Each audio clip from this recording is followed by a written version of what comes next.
எல்லாருக்கும் இன்னைக்கு என்ன செய்தி? இன்னைக்கு நம்ம மகாநதி சீரியலோட இன்னைக்கான எபிசோடு தாங்க பார்க்க போறோம். இதில வந்து பார்த்தீங்கன்னா, தாத்தா வந்து அந்த பாட்டியோட ஃபோட்டோ முன்னாடி நின்டு பேசுறாரு. இந்த மாரி என்ன பேசுறாருன்னா, நம்மளோட சுயநலத்துக்காக இன்னைக்கு விஜயும், காவேரியும் நம்ம பிரிச்சுட்டோம். இப்போ காவேரி எங்க இருக்கா, ஏது இருக்கான்னே தெரியல. காவேரி பழச மறந்திருந்தாலும் நம்ம விஜயோட சேர்த்து வாழ வச்சிருந்திருக்கணும். அப்படி இருந்திருந்தாலாவது அவ வந்து பழசெல்லாம் அவளுக்கு கொஞ்சமாவது ஞாபகம் வந்திருக்கும்.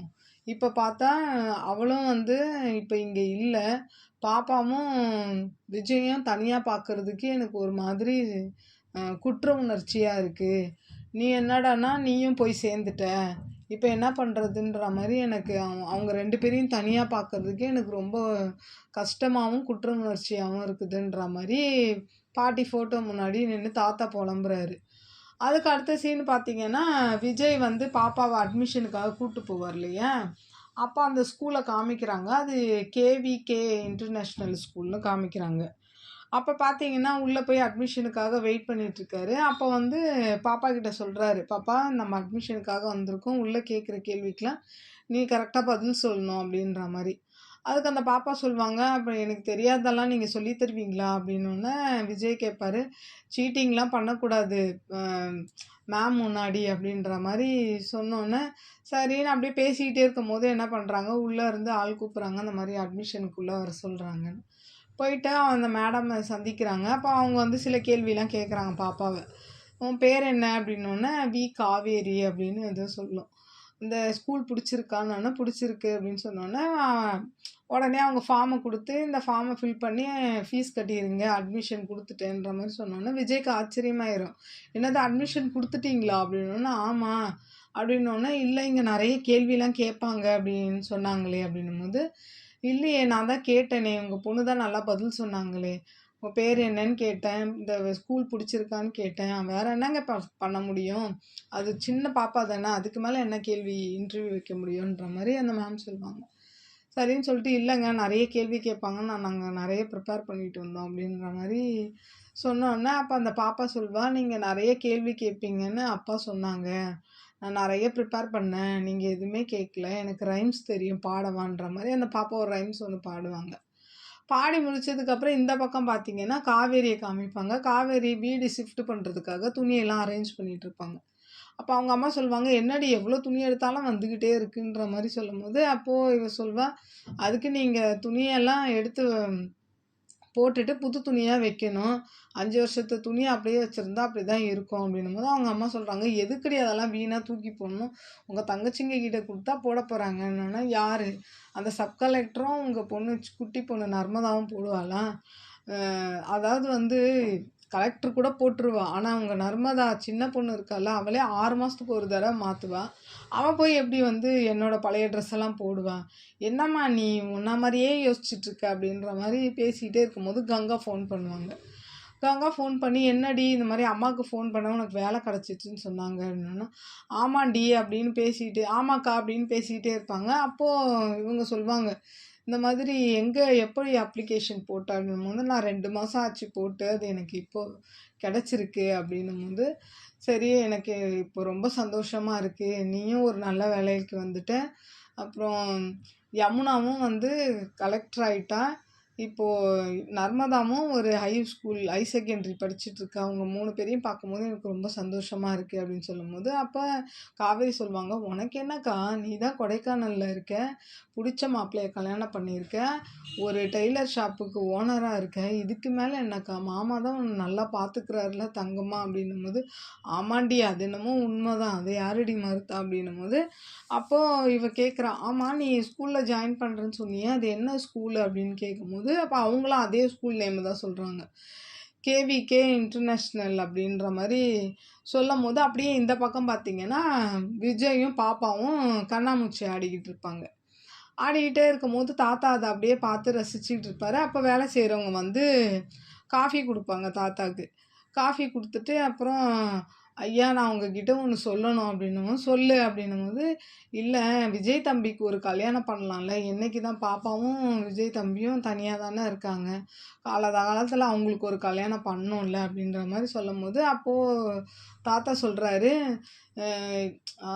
அவன்லாம் அதெல்லாம் பண்ண மாட்டான் எனக்கு தெரியும். ஏன்னா அவன் நீ சொல்கிறது எல்லாமே கரெக்டு தான், ஆனாலும் விஜய் அதை பண்ண மாட்டான். ஏன்னா விஜயும் காவேரியும் அப்படி வாழ்ந்திருக்காங்க அப்படின்ற மாதிரி தாத்தா சொல்வார். இதில் எனக்கு என்னன்னா, அப்படி வாழ்ந்திருக்கிறாங்கன்னு தெரிஞ்சு அவர் இன்னொரு கல்யாணம் கூட பண்ணிக்க மாட்டாருன்னு தெரிஞ்சு ஏன் பிரிச்சிங்கன்றது தான் நம்மளுக்கு அந்த இடத்துல கேள்வியாக வருது. இந்த இடத்துல தான் தாத்தா மேலே நிறைய கோபமும் வருது எனக்கு. இப்போ வந்து சொல்கிறாரு, அவங்க வாழ்ந்த வாழ்க்கையெல்லாம் மறக்கவே முடியாது, அப்படி அவங்க நல்லா வாழ்ந்தவங்க அப்படின்னும் போது எதுக்கு பிரிக்கணும், பிரிக்காமே இருந்திருக்கணும்ல. இங்கே வந்து அப்படி சொல்லுவார். அதனால் அவன் 2வது கல்யாணம்லாம் பண்ணிக்க மாட்டான்ற மாதிரி சொல்லிட்டு அவர் கிளம்பிடுவார். அதுக்கு அடுத்த சீனு பார்த்தீங்கன்னா, காவேரி வந்து வீடு ஷிஃப்ட் பண்ணுறாங்க இல்லையா, அதுக்கு வந்து வேன் சொல்லியிருப்பாங்க.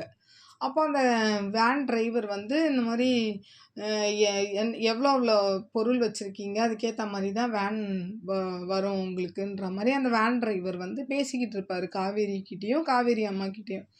அப்போ பேசிக்கிட்டே இருக்கும்போது அந்த டிரைவருக்கு வந்து ஒரு கால் ஒன்று வரும். கால் வந்தோடனே அந்த காலில் வந்து யார் பேரை சொல்வார்னா, விஜய்னு அங்கே ஏதோ லோடு விஷயமா அந்த டிரைவர் ஏதோ விஜய்னு பேர் வச்சு பேசிக்கிட்டே இருப்பார் பாருங்க. அப்போ பார்த்தீங்கன்னா காவேரி வந்து ஒரு மாதிரி அப்படியே அதிர்ச்சியாகிடுவாங்க. ஒரு மாதிரி லைட்டாக மூச்செல்லாம் இப்படி இப்படி வாங்கும். அவங்களுக்கு என்னமோ ஒரு நிழல் மாதிரி ஒரு ஃப்ளாஷ் வந்து போகும். அப்படியே என்னமோ யோசிச்சுக்கிட்டே அப்படியே நின்றுக்கிட்டே இருப்பாங்க. அவரும் என்ன பண்ணுவார், பேசி முடிச்சதுக்கப்புறம் சரிங்க நான் வந்து நைட்டுக்கா வேன் எடுத்துகிட்டு வரேன், நாம் வந்து இதை ஷிஃப்ட் பண்ணிடலான்ற மாதிரி காவேரி கிட்ட சொல்லுவார். காவேரி கிட்டேருந்து பதிலே வராது. அவங்க அம்மாவும் ஒரு மாதிரி இந்த அந்த விஜய் பேரை கேட்டதும் அவங்க அம்மாவும் கொஞ்சம் அதிர்ச்சி ஆகிடுவாங்க, இவளோட ரியாக்ஷன் எப்படி இருக்குன்னு பார்க்குறதுக்காக. உடனே சரிங்கண்ணா அப்படின்னு சொல்லிட்டு கொஞ்சம் அப்படியே நார்மல் ஆகிடுவாங்க. நார்மல் ஆகிட்டு சரிங்க அப்புறம் வாங்க அப்படின்ற மாதிரி சொல்லி அனுப்பிச்சிட்டு, அப்போது காவேரி வந்து அவங்க அம்மாவை கேட்குறாங்க, அம்மா எனக்கு ஒரு சந்தேகம்மா அப்படின்னோடனே, என்னடி அப்படின்னும்போது, அம்மா எனக்கு யாராவது விஜய்னு தெரிஞ்சவங்க யாராவது இருக்காங்களாம்மா அப்படின்னும்போது, ஏன்டி அப்படி கேட்குற அப்படின்னு அவங்க அம்மா கேட்பாங்க. இல்லைம்மா எனக்கு என்னன்னு தெரில, இந்த விஜய்னு பேரை கேட்டாலே ஒரு மாதிரி என்னமோ பண்ணுது, எனக்கு என்னென்னமோ ஞாபகம் வருதுமா, ஆனால் அதெல்லாம் சொல்லவே தெரிலம்மா எனக்கு, ஆனால் என்னென்னமோ ஞாபகம் வருதுமா அப்படின்ற மாதிரி சொல்லிகிட்டே இருக்கும்போது, அப்போது காவேரியே சொல்கிறாங்க, ஒருவேளை அவர் போன ஜென்மத்து இதுவாக இருக்குமோ அப்படின்ற மாதிரி ஏதோ சொல்லுவாங்க. அப்போது ஒரு வேளை போன ஜென்மத்தில் ஏதோ குடுக்கல் வாங்கல் இருந்திருப்பார் போல் அப்படின்ற மாதிரி சொன்னோன்னே, அப்படியே அவங்களே அதையே சொல்லிட்டு திரும்ப என்ன சொல்கிறாங்க, ஒரு வேளை என்னை லவ் பண்ணி கழட்டி விட்டுருப்பாரோ அப்படின்ற மாதிரியும் ஒன்று சொல்லுவாங்க. திரும்ப என்ன சொல்லுவாங்கன்னா, இப்படி இருக்காது, ஒரு வேளை நான் அவரோட பொண்டாட்டியாக கூட இருக்கலாம்ல அப்படின்ற மாதிரி, என்னமோ போ அப்படின்னு சொல்லிட்டு சரி சரி வா நம்ம கிளம்பலான்ற மாதிரி அவங்க எல்லாத்தையும் எடுத்து வச்சுக்கிட்டு இருப்பாங்க. அப்போ காவேரி அம்மா வந்து ஒரு மாதிரி அவளையே அப்படியே இதுவாக அப்படியே பார்க்குறாங்க. என்ன சொல்கிறதுன்னுமே தெரியல அவங்களுக்கும். ஒரு மாதிரி அப்படியே அவளையே பார்த்தா மாதிரி அப்படியே நின்றுட்டு இருப்பாங்க. இந்த பக்கம் பார்த்தீங்கன்னா விஜயும் குழந்தையும் தான் காமிப்பாங்க. குழந்தைய தூங்க வைக்கிறதுக்காக பாப்பா என்ன சொல்லுவேன், எனக்கு தூக்கம் வருது கதை சொல்லுங்கன்ற மாதிரி கேட்பா. அப்போது அவர் 2 3 கதை நான் சொல்கிறேன்னுவார். பாப்பா வந்து வேணாம் போர் அடிக்குது வேறு கதை சொல்லுங்கன்னும்போது, அப்போ இவர் சொல்வார், இந்த மாதிரி நான் வேணா உனக்கு ஒரு ராஜா ராணி கதை சொல்கிறேன் அப்படின்ற மாதிரி சொல்வார். சொன்னோன்னே பாப்பா என்ன சொல்லுவாங்க, ஓ அப்படியா சொல்லுங்க அப்படின்னும்போது, இவன் சொல்லுவான், ஒரு ஊரில் வந்து ஒரு ஒரு கோபக்கார ராஜா இருந்தாராம் அப்படின்னு அப்படி தான் ஆரம்பிப்பார் விஜய். சொன்னோன்னே அந்த பாப்பா என்ன சொல்லும், நான் வந்து ராஜாவை பார்த்ததே இல்லை, நான் வேணா உங்களை ராஜாவாக நினச்சிக்கவா அப்படின்னோடனே, சரிடி தங்கம் அப்படின்னு சொல்லுவான். சொன்னதுக்கப்புறம் அந்த கோவக்கார ராஜாவுக்கு வந்து அப்போ தான் ஃபஸ்ட் டைம் வந்து அவங்க ராணியை பார்க்குறாங்களாம். அப்படின்னும்போது ஃபஸ்ட்டு வந்து விஜய் வந்து அந்த காவேரியை பார்த்துருப்பாங்கல்ல, அந்த சீனை அப்படியே அவர் ஞாபகப்படுத்திக்கிறாரு. அந்த கோபக்கார ராஜா வந்து ராணியை பார்க்குறாரு அப்படின்னோன்னா அந்த சீனை அப்படியே காமிக்கிறாங்க. அப்படியே அதை யோசிச்சுக்கிட்டே சிரிச்சுக்கிட்டே அப்படியே அந்த எபிசோட் வந்து அப்படியே முடிக்கிறாங்க. நாளைக்கு என்னன்னு சொல்லிட்டு நான் எபிசோடை பார்த்துட்டு உங்களுக்கு ரிவ்யூ கொடுக்குறேன். என்னோடய சேனல் பிடிச்சிருந்தா லைக் பண்ணுங்கள், ஷேர் பண்ணுங்கள், கமெண்ட் பண்ணுங்கள். என்னோடய சேனலை சப்ஸ்கிரைப் பண்ணி சப்போர்ட் பண்ணுங்கள். நன்றி, வணக்கம், பாய்.